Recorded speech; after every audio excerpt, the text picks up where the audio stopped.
tanggal 20 September 2022 yang tertulis dari 2 Samuel pasal 12 ayat 13. Demikian firman Tuhan. Lalu berkatalah Daud kepada Natan, "Aku sudah berdosa kepada Tuhan." Dan Natan berkata kepada Daud, "Tuhan telah menjauhkan dosamu itu, engkau tidak akan mati." Demikian firman Tuhan.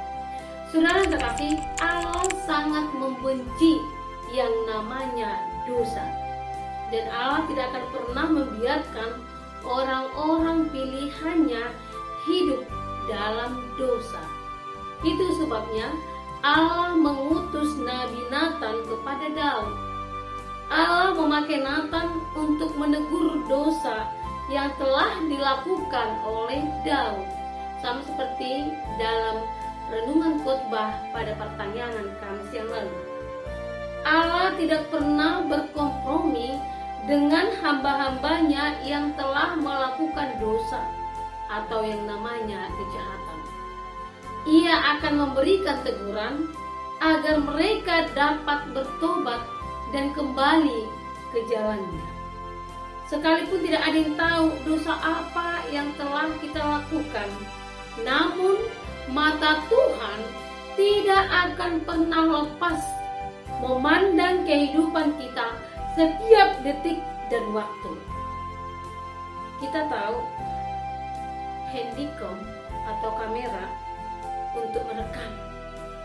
Kalau alat itu ada di sebuah ruangan, maka alat itu dapat merekam setiap gerak-gerik saudara tanpa sepengetahuan saudara. Jika sudah direkam, maka tidak bisa diulang apa saja yang telah terjadi. Sadarlah, apa yang kita lakukan akan disorot oleh kameranya Tuhan. Begitu cerdik, licik, dan terencana. Dengan apa yang Daud lakukan, ia tetap terdeteksi oleh Tuhan. Saudara terkasih, lalu bagaimana sikap Daud menerima teguran yang cukup keras itu?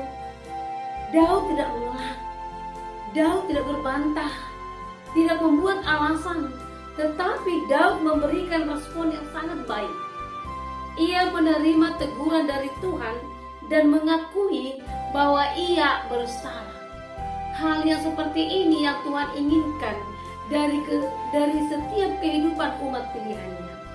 Tidak mudah baginya mengakui bahwa dirinya berdosa di hadapan Tuhan maupun rakyat.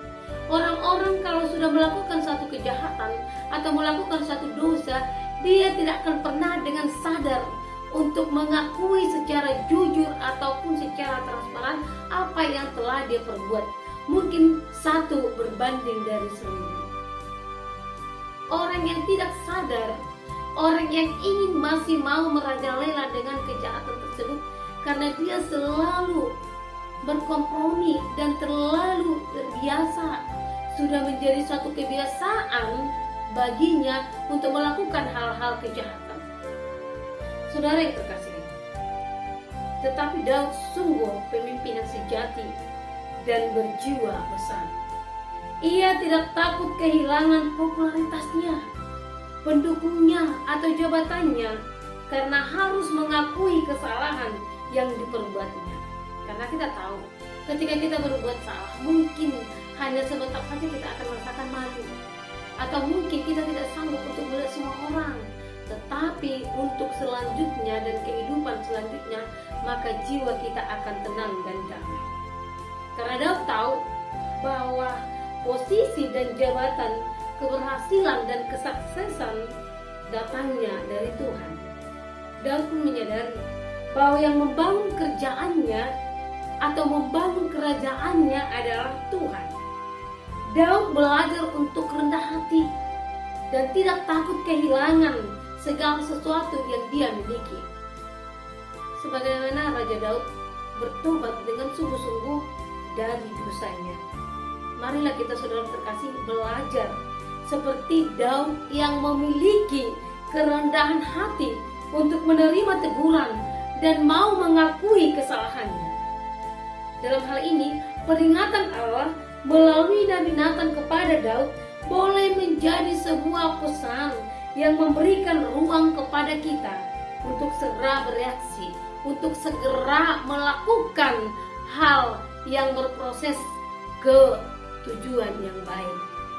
Cepat atau lambat harus kita menyadari dan berbalik kepada Allah dengan sungguh-sungguh dari dosa kita.